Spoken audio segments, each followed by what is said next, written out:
We are going to now turn over to the pediatric view on things and celebration, as Taya mentioned, of the approval of the vaccine for kids 5 to 11. And we have two pediatric experts. So we're going to start today with Dr. Mary Fairchuck from Multicare.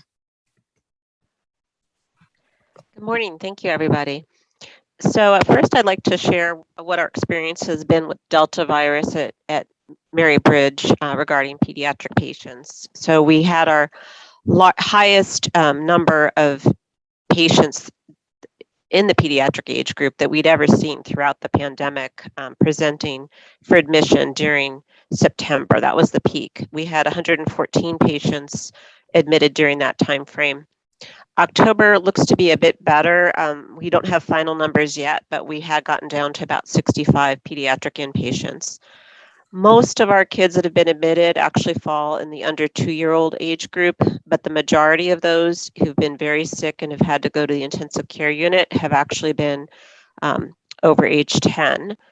And I don't think any of them have been vaccinated, so they're virtually all unvaccinated, even though they were vaccine eligible. We've also seen a dramatic increase in the number of children who are presenting with the post-COVID complication known as MIS-C, which is a severe complication in the wake of the infection.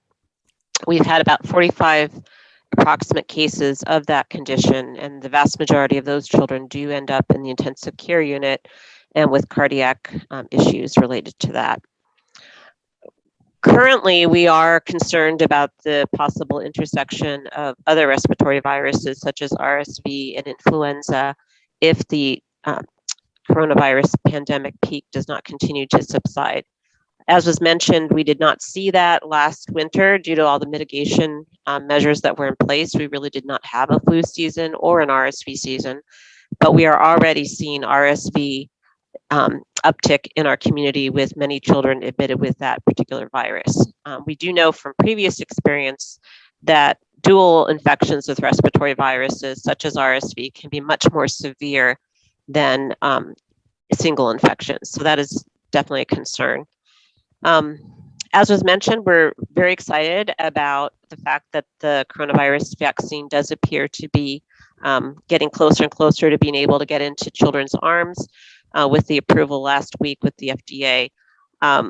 This is a very safe and effective vaccine, and we do know that at least 58% of children are still vulnerable to infection with this virus based on seroprevalence studies.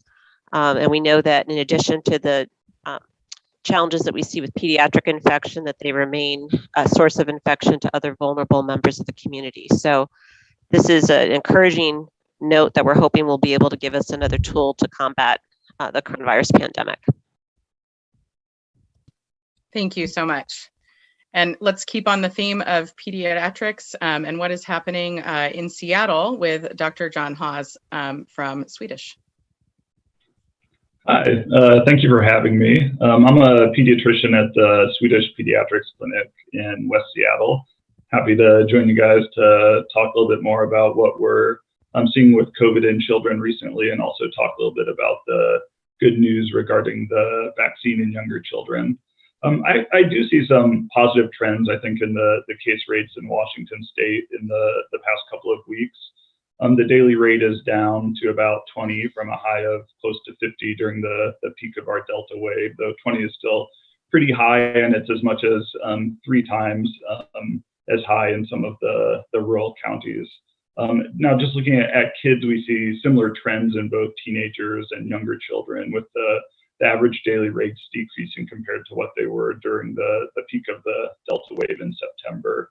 And hopefully the hospitalization rate will kind of follow the downward trend in case rates as we've seen in previous waves of the pandemic.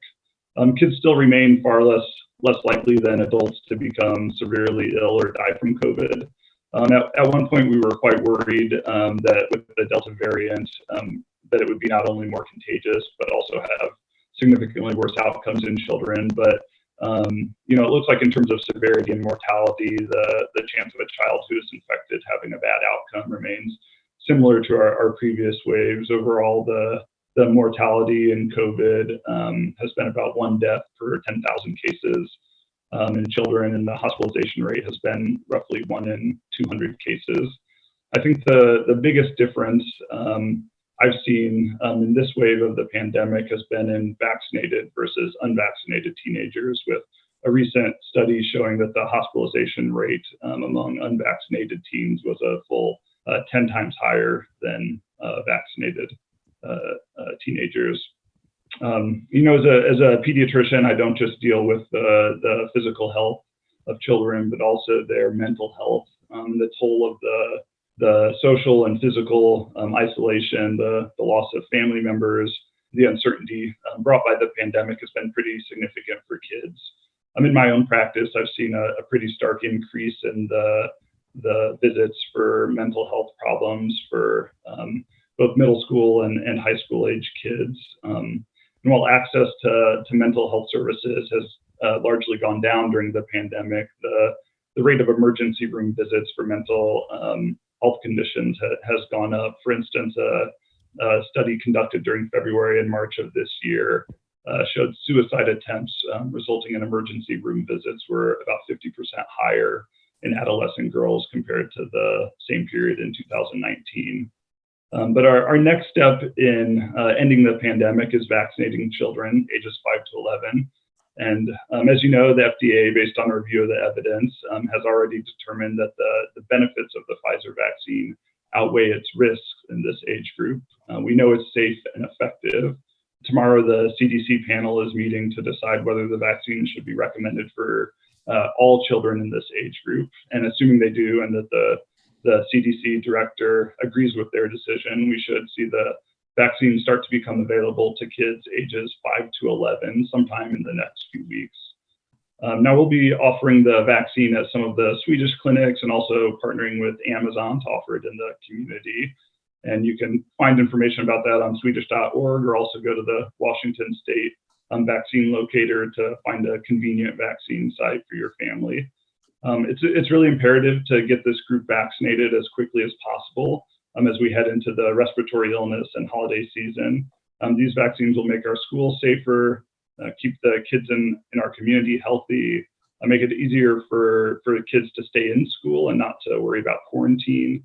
And we'll also keep those around them, both younger and older, safe as well. Some parents have questions about whether their child might be or can be vaccinated due to certain health conditions. In medicine, we would call a reason not to take a medicine or a vaccine a contraindication. And really the only contraindication to a COVID vaccine is a personal history of a severe allergic reaction to one of the vaccine's ingredients. And this is actually pretty rare. So almost everyone in this age group can be vaccinated. If you have any questions about this, you should reach out to your child's physician.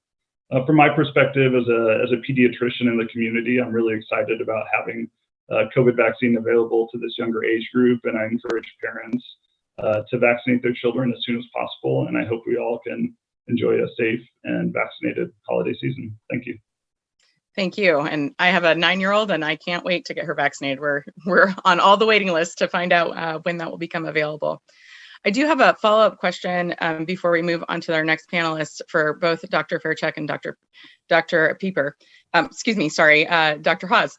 I know that a lot of the concern with the vaccination, even for older, the 12 and above, was around the possibility for some cardiac issues. Dr. Fairchick, you mentioned in your comments the cardiac issues you were seeing in kids who have had COVID, who end up either with COVID or having the syndrome that potentially comes after that. Can you speak a little bit about the risks of cardiac issues for the vaccine versus actually having COVID?